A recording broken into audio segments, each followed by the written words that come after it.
Salut à tous! Alors on se retrouve aujourd'hui dans cette vidéo pour faire un exercice bilan de dénombrement. Donc normalement tu devrais être en terminale, en spécialité maths ou encore dans le supérieur et tu as appris à faire du dénombrement. Si t'es pas hyper au point là-dessus, tu peux aller voir ce que je te mets là-haut, je te mets en description des vidéos sur la présentation des outils et quel outil choisir à quel moment. Donc ici, regardons le sujet qu'on va faire ensemble. Et donc tu peux voir qu'il n'est pas hyper long et qui va être mélangé un petit peu aux probabilités d'ailleurs. Donc en fait, on prend un jeu de cartes qui va être truqué. Donc ce jeu qui est composé normalement de 32 cartes, donc si tu sais comment c'est un jeu de 32 cartes, si tu joues par exemple à la contrée, un jeu de 32 cartes, il y a 4 couleurs, cœur, carreau, pique, trèfle, et ensuite dans chacune de ces couleurs, il y a 7, 8, 9, 10, valet, dame, roi, as. Voilà pour les différentes couleurs, donc il y a 8 cartes par couleur, 4 à 8, 32 cartes au total. Bon, et bien dans ce jeu de 32 cartes, il y a parmi elles l'as de carreau. Celle-ci, on ne la touche pas et on dit que parmi toutes les autres cartes restantes, on en retire une et à la place de celle-ci, on met un autre as de carreau d'un autre jeu de cartes. Ce qui veut dire que notre jeu contient toujours 32 cartes, mais cette fois-ci, il contient 2 as de carreau. Et on veut savoir quelle est la probabilité de se rendre compte de cette supercherie si on tire 3 cartes pour la première question, puis 4 ou 5, et ensuite une dernière question pour connaître la probabilité d'avoir au moins une chance sur deux de se rendre compte de la supercherie. Combien de cartes faut-il tirer pour cela? Donc voilà l'exercice qu'on doit faire ici. Alors si tu veux te poser là-dessus en tant qu'un bilan pour toi, pour une révision, eh bien accorde-toi un petit quart d'heure pour le faire, pour voir ce que ça donne et si tu t'en sors. Avec les autres, on va voir ça point par point, comment est-ce qu'on va rédiger ça ensemble. Donc on nous dit dans un premier temps qu'on tire simultanément 3 cartes. Le mot simultanément est quand même assez important. Alors on pourrait dire autrement aussi, on tire 3 cartes sans remise. Ça revient au même. Est-ce que l'ordre compte ou pas? Bah non, clairement pas. Même si c'est un jeu où tu es en train de faire un jeu de cartes et que toi tu as 3 cartes dans ta main, tu vas peut-être les ordonner pour t'aider à voir ton jeu. Mais en l'occurrence, ça ne change pas ton jeu qu'elle soit ordonnée ou pas. Donc ici, le fait qu'elle soit ordonnée ou pas ne va pas t'aider à te rendre compte de la supercherie, c'est-à-dire de voir s'il y a 2 as ou non. Donc l'ordre du tirage ne compte pas. Donc souviens-toi, lorsque l'ordre ne compte pas et lorsqu'il n'y a pas de remise, qu'est-ce que c'est? C'est une combinaison. Ça, c'est ce qu'il faut mettre au point déjà dès le début, comme ça on dit quel outil on va utiliser. Donc on marque ce que l'on vient de dire, pas de répétition, l'ordre ne compte pas, c'est donc une combinaison. Je te redonne la formule générale, k parmi n qui vaut n factoriel sur k factoriel fois n moins k factoriel. Sachez que certains peuvent noter les combinaisons comme ceci. Ça marche aussi, combinaison de k éléments parmi n, c'était l'ancienne notation en France, et je sais que dans d'autres endroits, nombreux sont à le noter comme ceci. Alors, on veut savoir quelle est la probabilité de se rendre compte de la supercherie. Pour calculer une probabilité, comme tu le sais, il faut calculer le nombre de cas qui réalisent ici l'événement que l'on cherche à avoir, c'est-à-dire se rendre compte de la supercherie, divisé par le nombre de cas au total. Donc le nombre de cas au total, on va commencer par lui, on va faire ça. Qu'est-ce que c'est que le nombre de cas au total? Ben là, c'est tirer 3 cartes. Tirer 3 cartes parmi combien? Parmi 32. Donc une combinaison de 3 parmi 32, on le note. Donc voici le calcul qui nous donne le nombre de cas au total, donc le cardinal de oméga. 3 parmi 32, et là, bien, on ne va pas spécialement marquer la formule comme ça dès qu'il y a des valeurs numériques ici. C'est plus simple de marquer ici le 32 factoriel en marquant 3 termes, divisé par le 3 factoriel. Car le calcul ici, 32 factoriel sur 3 factoriel fois 32 moins 3 factoriel, après simplification, nous donne ça. Et donc ce calcul-là nous donne 4960. Donc il y a 4960 façons différentes de tirer 3 cartes parmi 32. Maintenant, il faut regarder le nombre de cas favorables, c'est-à-dire le nombre de cas où, en prenant 3 cartes, on va se rendre compte de la supercherie. Que veut dire se rendre compte de la supercherie? Ça veut dire que tu vas prendre les 2 as et une autre, vu que tu en prends 3. C'est la seule façon de te rendre compte de la supercherie, c'est de prendre tes 2 as. Donc, ça veut dire que tu dois en prendre 2 parmi 2 et une parmi les restantes. Et ça, c'est le cardinal de, appelons, on va l'appeler A, pour 3 tirages. Donc regardons un peu maintenant la rédaction qu'on peut amener pour essayer de mener à bout cette question. Donc, on va appeler A l'événement, on se rend compte de la supercherie avec 3 cartes. Donc, se rendre compte de la supercherie avec 3 cartes, on vient de le rappeler, ça veut dire que ici, on prend 2 as de carreau, donc on prend les 2 as, sous-entendu les 2 as de carreau, et ici, on prend une carte parmi les restantes. Les restantes, c'est quoi? Il y a 32 cartes au total et on en a pris 2, donc il en reste 32 moins 2, autant dire 30. 2 parmi 2, ça fait 1, et ensuite, il nous reste 1 parmi 32 moins 2, donc 1 parmi 30, et 1 parmi 30, eh bien c'est 30. Donc au final, il y a 30 façons de réaliser l'événement A. Et donc, la probabilité de se rendre compte de la supercherie est donc cardinal de A sur cardinal de oméga, ou encore 30, ce qu'on a trouvé ici, divisé par 4960, qui donne environ 0,006 à 3 chiffres après la virgule, encore à 10-3 près. Bon, ben voilà pour la première question, et maintenant, la deuxième va être assez rapide, parce qu'on a capté le principe. On va faire la même chose si on en tire 4 et si on en tire 5. Donc on reproduit exactement le même schéma que tout à l'heure. Alors évidemment ici, l'univers change, parce que dans notre deuxième cas, donc question 2, on tire 4 cartes et on se rend compte de la supercherie. Le cardinal de oméga, c'est prendre 4 cartes parmi les 32. Donc 4 parmi 32. Le résultat, tu sais que c'est 32 fois 31 fois 30 fois 29 divisé par 4 factoriel. On marquera le résultat final à la fin. Là, l'objectif est de calculer la probabilité et pas de faire un calcul spécial de combinaison. Alors que si on prend 5 cartes, eh bien évidemment, le cardinal de oméga change et c'est 5 parmi 32. Bon, maintenant on va regarder quel est le nombre de cas favorables. Donc le nombre de cas favorables, quand on tire 4 cartes, ça veut dire qu'on a tiré les 2 as de carreau, donc on en prend 2 parmi 2. Et ensuite, vu qu'on tire 4 cartes au total, si on en a pris 2, il nous en reste 2 à prendre, parmi les restantes, c'est-à-dire 32 moins 2. On a déjà vu ce calcul du 32 moins 2, ce qui nous donne 1 pour le 2 parmi 2, et ça, c'est du 2 parmi 30. 2 parmi 30, je te le rappelle, 30 fois 29 divisé par 2 factoriel. Voilà pour le calcul.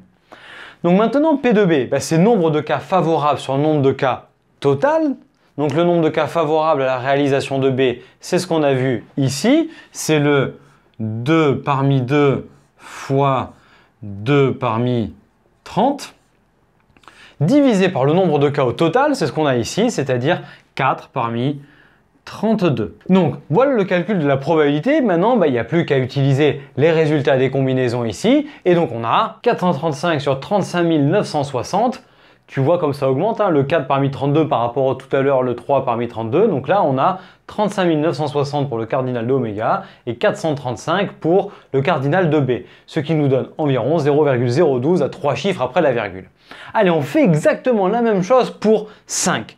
Pour 5, eh bien on a vu, on l'a rappelé, on prend 5 cartes parmi les 32. Donc 32 fois 31 fois 30 fois 29 fois 28 divisé par 5 factoriel. Ça va te donner le cardinal de oméga. On marquera ça après tout à l'heure. Puis ensuite le cardinal de C, donc on se réalise de la supercherie à quel moment? Toujours à partir du moment où on a pris les 2 cartes parmi les 2 truqués, c'est-à-dire les 2 as de carreau. Puis vu qu'on tire 5 cartes, à la fin il nous en reste 3 à prendre. La somme des deux ici doit faire le nombre de cartes tirées. Et donc, il nous en reste à prendre parmi les restantes, c'est-à-dire encore 32 moins 2. Bon, on a compris maintenant. Ça nous fait 1 fois 3 parmi 30. Et 3 parmi 30, ça va faire 30 fois 29 fois 28 divisé par 3 fois 2 fois 1. Donc voilà pour le calcul de cardinal de C, c'est-à-dire se rendre compte de la supercherie en 5 cartes. Et donc pour P de C, qu'est-ce que ça nous donne? Donc on marque P de C qui vaut ce qu'on a dit, le cardinal de C, 2 parmi 2 fois 3 parmi 30, divisé par le cardinal de oméga. On calcule 201 376, le nombre de mains composé de 5 cartes. Ça c'est quand même assez gros. Et ensuite, en haut, le cardinal de C, c'est-à-dire la supercherie en 5 cartes, 4060, le résultat de ça, ce qui me donne 0,02 à 10-3 près. Tu peux voir que ce soit pour le premier, le deuxième ou le troisième, les résultats sont quand même assez petits. Il y a une très faible possibilité de se rendre compte de la supercherie en tirant 3, 4 ou 5 cartes. C'est quand même pas un gros pourcentage là. Alors maintenant, on arrive à la dernière question. Je te la remets ici et on nous demande combien est-ce que de cartes on doit tirer pour se rendre compte de la supercherie avec au moins une probabilité d'une chance sur 2. On reprend les différents éléments. Donc on tire n cartes, un nombre entier compris entre 3 et 32. Donc on donne maintenant le cardinal de oméga, c'est-à-dire le nombre de tirages possibles. Donc n parmi 32 ou encore 32 factoriel sur n factoriel facteur de 32 moins n factoriel, formule de la combinaison. Et on cherche l'entier n tel que P, la probabilité de se rendre compte de la supercherie, soit supérieur ou égal à 1/2. Donc on va appeler S l'événement, on se rend compte de la supercherie en n cartes. Et donc le cardinal de S, c'est quoi? Eh bien c'est se rendre compte de la supercherie, c'est-à-dire prendre toujours 2 cartes parmi 2, et ensuite prendre parmi les restantes, c'est-à-dire 32 moins 2, et vu qu'on a pris n cartes et qu'il y en a 2 qui sont allouées aux As, il en reste donc n moins 2. Donc on a donc comme cardinal pour S 2 parmi 2, on l'a vu, ça fait 1, fois, et ici 32 moins 2, donc 30, et ensuite n moins 2 donc, parmi 30. Voilà le cardinal de l'événement S. Donc pour calculer sa probabilité, on l'a fait déjà 3 fois avant, c'est nombre de cas favorables sur nombre de cas total. Mais ici, on n'a pas un résultat qui est parfaitement déterminé, il sera en fonction de n. Donc déjà, on va marquer ce que ça donne. Donc voilà la probabilité de l'événement S, cardinal de S sur cardinal de oméga, qui vaut ce qu'on a calculé ici, divisé par le cardinal de oméga qu'on a rappelé au début. Et donc maintenant, il va falloir chercher la valeur de n telle que P plus grand que 1/2, c'est-à-dire qu'il va falloir résoudre ça supérieur ou égal à 1/2. Alors, je te propose de tout effacer parce qu'on va avoir un calcul qui va être un petit peu plus gros quand même que les précédents pour arriver à résoudre cette inéquation. Donc voilà cette fameuse inéquation à résoudre et tu vas voir qu'elle va venir s'alourdir dans la mesure où on va commencer à remplacer maintenant les combinaisons par leur formule. Donc celle-ci, on l'avait déjà remplacée tout à l'heure et maintenant il va falloir remplacer celle-ci parce que ça, on l'a déjà vu plusieurs fois, ça fait 1. Donc ici, tu retrouves ce que l'on avait fait tout à l'heure que j'ai effacé et ça, c'est le 1. Et la partie qui est ici, donc 30 factoriel divisé par n-2 factoriel fois 30 moins n-2 factoriel. Voilà la formule de la combinaison ici qui a été traduite. Alors maintenant, je ne vais pas faire un truc de dingue, je vais tout simplement simplifier la partie qui est ici pour avoir la prochaine étape. Donc voilà la prochaine étape, c'est-à-dire qu'on a eu 30 moins, entre parenthèses, n-2 qui s'est transformé en 30 moins n plus 2, et donc 30 plus 2, 32.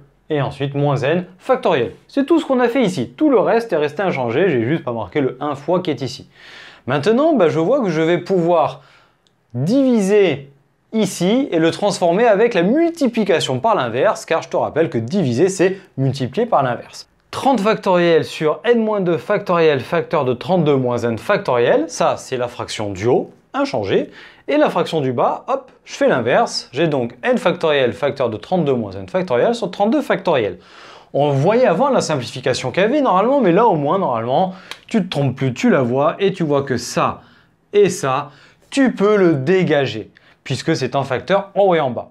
Mais il y a d'autres simplifications qui vont se faire, je vais te les faire apparaître parce que entre 32 factoriel et 30 factoriel, il y a plein de choses en commun, c'est-à-dire qu'il va rester que 32 et 31, mais pareil, entre n factoriel et n-2 factoriel, il y a plein de choses qui vont se simplifier. On les fait apparaître. Donc, je reprends ces deux fractions-là, je les regroupe, j'ai donc 30 factoriel fois n factoriel, mais le n factoriel, je le transforme en n fois n-1 fois n-2 factoriel. Le n-2 factoriel, lui, je ne le touche pas. Et le 32 factoriel, c'est 32 fois 31 fois 30 factoriel. Pourquoi est-ce qu'on fait ça? Bien pour faire apparaître les simplifications. Car tu peux voir que le 30 factoriel qui est ici s'en va avec le 30 factoriel qui est là. Et que le n-2 factoriel qui est ici s'en va avec le n-2 factoriel qui est là. Et en fait, il ne nous reste plus qu'un calcul relativement simple à mettre en œuvre et tu vas voir que cette inéquation qui était un peu lourde au début va être plus simple que ça à faire. Donc après simplification, on obtient ceci. N fois n-1, c'est tout ce qui reste au numérateur, divisé par 32 fois 31, c'est tout ce qui reste au dénominateur, plus grand que 1/2.